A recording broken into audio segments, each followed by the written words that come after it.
Come, beta, sit with me for a while.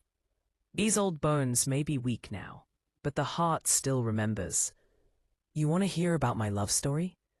That is not something I tell very often. But today, as the evening light softens and the house becomes quiet, I feel like sharing a tale that shaped my whole life. I was just 17 when I first met your grandfather, Reman. Back then, I was a shy girl, thin as a twig, always hiding behind my dupatta. Always scared that someone might hear the sound of my heartbeat. We lived in the old house near the railway station, where the trains passed like thunder, and the afternoons smelled of dust and chai. Every morning, I'd go to fetch water from the well behind our lane. That is where I first saw him, tall, well-built, and with eyes so kind that even the sun seemed gentler when it touched his face. He was helping his mother carry clothes to the washing stones.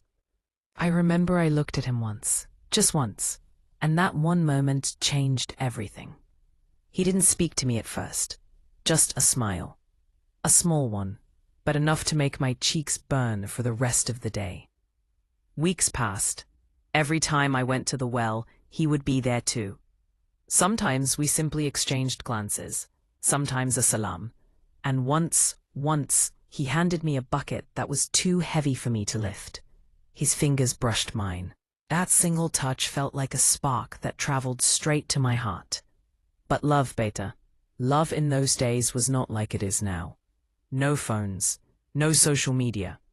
Every word was rare, every stolen glance a treasure. One afternoon, as I filled my clay pot, I noticed him watching me.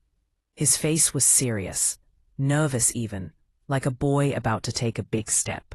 He took a deep breath and said, "Baji, I wanted to ask if I may speak to your father." My heart raced so fast I thought the whole neighborhood could hear it. I didn't reply. I simply nodded and walked away, trying not to trip over my own feet. That evening, Abba called me into the sitting room. He said, "Fatima, the son of Haji Rehman, has come with a proposal. Do you know him?"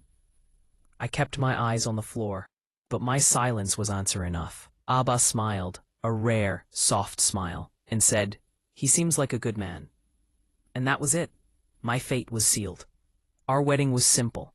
Strings of marigold flowers, lanterns glowing in the courtyard, aunties whispering and giggling, and me sitting like a statue, too shy to raise my eyes. But when he entered, wearing a cream sherwani, his eyes searching only for mine, I felt a calmness wash over me, as if my soul recognized him long before my mind did. Married life, beta, is not always poetry. It is work, patience, prayer, and moments stitched together by understanding. Your grandfather was not a man of many words, but he was a man of actions. If I was tired, he would make tea. If I cried, he would sit beside me quietly until the tears dried. If I fell sick, he would stay awake all night, wiping my forehead with a damp cloth. Love, real love, is not shown in big gestures. It lives in tiny, everyday things, but like every story, ours too had storms. There was a time when his business failed, and we lost almost everything. People who once praised him vanished like smoke. Days were hard, money scarce, and hope felt distant. One night, he sat with his head in his hands, whispering, "I failed you." I took his hands in mine and said, "A home is not built with money. It is built with love. And you have never failed me." He looked at me then, really looked, and in that moment, I understood something.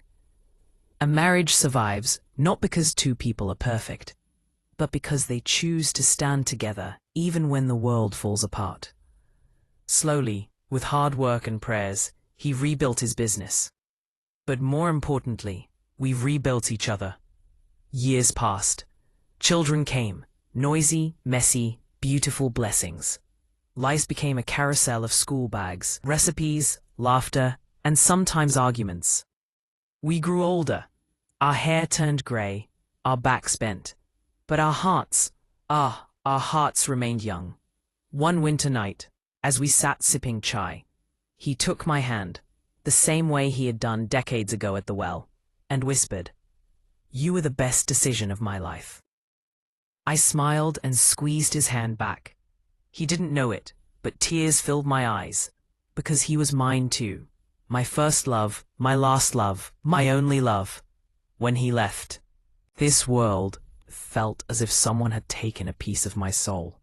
For months, I spoke to his empty chair, placed his favorite cup beside mine, waited for footsteps that no longer came. But grief, like love, softens with time. Now, whenever I think of him, my heart warms instead of breaks. I know, somewhere beyond the veil of this world, he's smiling at me, waiting with the same gentle eyes that once captivated a shy girl at a village well. And that, Beta, that is my love story. Simple, quiet, but eternal, like the moonlight that touches every corner of this old house.